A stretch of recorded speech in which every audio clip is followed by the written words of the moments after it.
Hello दोस्तों, आप सभी कैसे हैं। आशा करता हूँ आप सभी अच्छे होंगे। आप सभी का स्वागत है आपके अपने YouTube channel SSC exam pro में, जो भारत को महंगे कोचिंग की फीस से मुक्त कराने के उद्देश्य से बनाया गया है। आज के इस वीडियो में हम 33 मोस्ट इंपॉर्टेंट साइंस के प्रश्नों को देखेंगे। यह विज्ञान से संबंधित प्रश्नों की सीरीज का पार्ट 33 है। अगर आप 1 से लेकर 32 पार्ट देखना चाहते हैं तो मेरे चैनल पर जाके देख सकते हैं। तो वीडियो अगर आपको पसंद आती है तो चैनल को लाइक, शेयर और सब्सक्राइब जरूर करें तथा नोटिफिकेशन बेल को भी क्लिक करना ना भूलें। तो चलिए बिना देरी किए शुरू करते हैं आज का पहला प्रश्न। तो पहला प्रश्न है, यदि सरल लोलक की लंबाई 4% बढ़ा दी जाए तो उसका आवर्तकाल क्या होगा, ये बताना है। ये क्वेश्चन बहुत ही इंपॉर्टेंट है क्योंकि ये हमेशा एग्जाम में पूछा जाता है और ये क्वेश्चन आपका एसएससी में पूछा गया है, आरआरबी एनटीपीसी में भी पूछा गया है। तो चलिए देखते हैं इसका आंसर क्या होगा। तो अगर लोलक की लंबाई 4% बढ़ा दी जाएगी तो उसका जो आवर्तकाल होगा वो 2% बढ़ जाएगा। इसका आंसर हो जाएगा ऑप्शन नंबर बी। अगला प्रश्न है, वस्तु की मात्रा बदलने पर क्या अपरिवर्तित रहेगा, ये बताना है। उसका आयतन, उसका भार, उसका द्रव्यमान या उसका घनत्व। तो जब भी वस्तु की मात्रा बदली जाएगी तो उसका जो घनत्व होगा वो अपरिवर्तित रहेगा। अगला प्रश्न है, जब कोई वस्तु ऊपर से गिराई जाती है तो उसका भार होता है 0, अपरिवर्तित, परिवर्तनशील या फिर सभी गलत है। तो जब कोई वस्तु ऊपर से गिराई जाती है तो उसका जो भार होता है वो परिवर्तनशील हो जाता है। इसका आंसर हो जाएगा ऑप्शन नंबर सी। चौथा प्रश्न है, जब एक गैस के पात्र में दबाव बढ़ाया जाता है तो उसका द्रव्यमान बढ़ जाएगा, घट जाएगा, पहले बढ़ेगा फिर घटेगा या फिर स्थिर रहेगा। तो जब भी एक गैस के पात्र में दबाव बढ़ाया जाएगा तो उसका जो द्रव्यमान होगा उसमें कोई भी अंतर नहीं होगा। इसका आंसर हो जाएगा ऑप्शन नंबर डी, स्थिर रहेगा। पांचवा प्रश्न है, तांबे की गेंद को गर्म करने पर इसका घनत्व बढ़ता है, घटता है, वही रहता है या कोई नहीं। तो इसका आंसर हो जाएगा ऑप्शन नंबर बी, घटता है।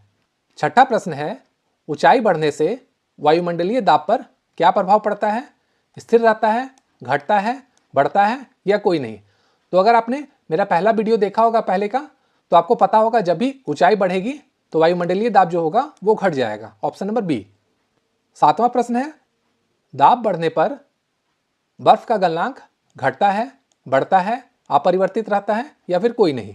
तो इसका आंसर हो जाएगा ऑप्शन नंबर ए, घटता है। आठवां प्रश्न है, द्रव का घनत्व अधिक होने पर पृष्ठ तनाव, जिसे सरफेस टेंशन कहते हैं, घट जाता है, बढ़ जाता है, अपरिवर्तित रहता है या कोई नहीं। तो इसका आंसर होगा ऑप्शन नंबर बी, बढ़ जाता है।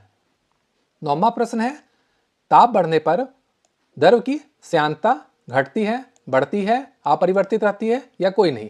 तो इसका आंसर होगा ऑप्शन नंबर ए, घटती है। 10वां प्रश्न है, ताप बढ़ने पर गैस की श्यानता घटती है, बढ़ती है, अपरिवर्तित रहती है या कोई नहीं। तो इसका आंसर होगा ऑप्शन नंबर बी, बढ़ती है। 11वां प्रश्न है, एक लड़की झूला झूल रही है, उसके पास एक अन्य लड़की आकर बैठ जाती है तो झूले का आवर्तकाल जो होगा वो क्या होगा, ये बताना है। घट जाएगा, बढ़ जाएगा, पहले घटेगा फिर बढ़ेगा या फिर अपरिवर्तित रहेगा। तो जो झूले का आवर्तकाल होगा वो अपरिवर्तित रहेगा, ऑप्शन नंबर डी। 12वां प्रश्न है, पानी से भरे एक बर्तन में बर्फ का एक टुकड़ा तैर रहा है, पूरी बर्फ पिघलने पर बर्तन का जो जल स्तर है वो क्या होगा, बढ़ेगा, घटेगा, अपरिवर्तित रहेगा या कोई नहीं। तो अगर एक बर्तन लेंगे और उसमें एक टुकड़ा डालेंगे और ये जब पूरी तरह पिघलेगा तो इसके जल स्तर में कोई भी तरह का कोई भी परिवर्तन नहीं होगा। तो इसका आंसर हो जाएगा ऑप्शन नंबर सी। अगला प्रश्न है, एक कमरे में पंखा चल रहा है तो कमरे का वायु का ताप क्या होगा, घटेगा, बढ़ेगा, अपरिवर्तित रहेगा या कोई नहीं। तो इसमें आप कंफ्यूज हो सकते हैं, बहुत सारे लोग घटेगा मार देंगे आंसर, लेकिन ये गलत हो जाएगा। इसका आंसर होगा ऑप्शन नंबर बी, बढ़ेगा। 14वां प्रश्न है, कमरे में रखे रेफ्रिजरेटर का दरवाजा खोल दिया जाए तो कमरे का ताप बढ़ जाएगा, घट जाएगा, अपरिवर्तित रहेगा या कोई नहीं। तो इसमें भी आप कंफ्यूज हो सकते हैं कि रेफ्रिजरेटर का दरवाजा अगर हम खोलेंगे तो वो रेफ्रिजरेटर क्या होता है, ठंडा होता है, तो कमरे का टेम्परेचर घट जाएगा। लेकिन अगर आप इसे मार दीजिएगा तो ये गलत हो जाएगा। अगर उसका दरवाजा को खोल दिया जाएगा तो कमरे का जो तापमान है वो बढ़ जाएगा, ऑप्शन नंबर ए। 15वां प्रश्न है, किसी चुंबक को गर्म करने पर उसका जो चुंबकत्व होता है वो बढ़ जाएगा, घट जाएगा, अपरिवर्तित रहेगा या नष्ट हो जाएगा। तो जब भी कोई चुंबक को हम गर्म करेंगे तो वो क्या होगा, उसका चुंबकत्व जो होगा वो नष्ट हो जाएगा। Option number D. 16वां प्रश्न है, अर्धचालक में ताप बढ़ने पर प्रतिरोध बढ़ता है, प्रतिरोध घटता है, प्रतिरोध अपरिवर्तित रहता है या कोई नहीं। तो इसका आंसर होगा ऑप्शन नंबर बी, प्रतिरोध घटता है। 17वां प्रश्न है, जब किसी वस्तु को धनावेशित किया जाता है तो वह इलेक्ट्रॉन खोता है, इलेक्ट्रॉन प्राप्त करता है, प्रोटॉन खोता है या कोई नहीं। तो इसका आंसर होगा ऑप्शन नंबर ए, इलेक्ट्रॉन खोता है। 18वां प्रश्न है, जल में गैसों की विलेयता ताप बढ़ने से बढ़ती है, घटती है, अपरिवर्तित रहती है या कोई नहीं। तो इसका आंसर होगा ऑप्शन नंबर बी, घटती है।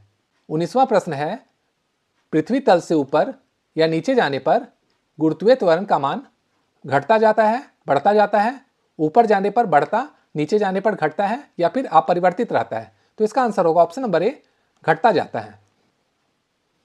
अगला प्रश्न है, यदि दूध से क्रीम को अलग कर दिया जाए तो दूध का घनत्व कम हो जाएगा, वही रहेगा, बढ़ जाता है या कोई नहीं। इसका आंसर होगा ऑप्शन नंबर सी, बढ़ जाता है। 21वां प्रश्न है, जब बर्फ पिघलती है तो उसका आयतन बढ़ता है, घटता है, अपरिवर्तित रहता है, कोई नहीं। तो इसका आंसर होगा ऑप्शन नंबर बी, घटता है।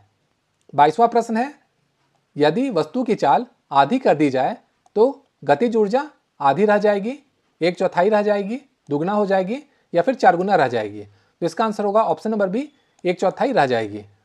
23वां प्रश्न है, झरने में जब जल ऊंचाई से गिरता है तो उसका तापमान घट जाता है, बढ़ जाता है, ना घटता है ना बढ़ता है, जल बर्फ बन जाता है। तो इसका आंसर होगा ऑप्शन नंबर बी, बढ़ जाता है।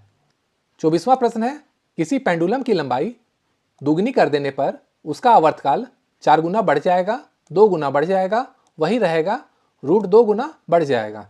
तो इसका आंसर होगा ऑप्शन नंबर डी, √2 गुना बढ़ जाएगा। 25वां प्रश्न है, पत्थरों से भरी कोई नाव नदी में तैर रही है, यदि सारी पत्थर नदी में गिरा दिए जाए तो पानी का तल ऊपर उठेगा, घटेगा, वही रहेगा या सभी सत्य है। तो इसका आंसर होगा ऑप्शन नंबर सी, वही रहेगा, उसमें कोई भी परिवर्तन नहीं होगा। अगला प्रश्न है, यदि पृथ्वी पर वायुमंडल ना होता तो दिन की अवधि कम होती, अधिक होती, अपरिवर्तित रहती, घटती बढ़ती रहती। तो इसका आंसर होगा ऑप्शन नंबर ए, कम होती। 27वां प्रश्न है, स्वतंत्रता पूर्वक गिरती हुई वस्तु की कुल ऊर्जा बढ़ती है, घटती है, नियत रहती है या कोई नहीं। तो इसकी जो कुल ऊर्जा होती है वो कांस्टेंट रहती है। इसका आंसर हो जाएगा ऑप्शन नंबर सी, नियत रहती है। 28वां प्रश्न है, जब कांच की छड़ को रेशम से रगड़ा जाता है तो छड़ ऋणावेशित हो जाती है, उदासीन रहती है, धनावेशित हो जाती है या कोई नहीं। तो इसका आंसर होगा ऑप्शन नंबर सी, धनावेशित हो जाती है। 29वां प्रश्न है, यदि किसी साबुन के बुलबुले को आवेशित किया जाए तो इसका आकार कम होता है, बढ़ता है, अपरिवर्तित रहता है या कोई नहीं। तो इसका आंसर होगा ऑप्शन नंबर बी, बढ़ता है। 30वां प्रश्न है, ताप बढ़ने पर सिलिकॉन का प्रतिरोध बढ़ जाता है, अपरिवर्तित रहता है, घट जाता है, कोई नहीं। तो इसका आंसर होगा ऑप्शन नंबर सी, घट जाता है। 31वां प्रश्न है, भूमध्य रेखा से ध्रुवों की ओर जाने पर गुरुत्वीय त्वरण का मान बढ़ जाता है, घट जाता है, नियत रहता है, कोई नहीं। तो इसका आंसर होगा ऑप्शन नंबर ए, बढ़ता जाता है। 32वां प्रश्न है, स्थिर ताप पर गैस का आयतन कम होने पर उसका दाब कम होता है, बढ़ जाता है, नियत रहता है या फिर कोई नहीं। तो इसका आंसर होगा ऑप्शन नंबर बी, बढ़ जाता है। 33वां और इस सीरीज का लास्ट क्वेश्चन है, लोहे में जंग लगने पर उसका भार घट जाता है, अपरिवर्तित रहता है, बढ़ जाता है या फिर कोई नहीं। तो इसका आंसर होगा ऑप्शन नंबर सी, बढ़ जाता है। तो दोस्तों, अगर आप इसका अगला पार्ट देखना चाहते हैं, तो 34वां पार्ट है, तो मेरे चैनल को लाइक, शेयर और सब्सक्राइब जरूर करें। Thank you.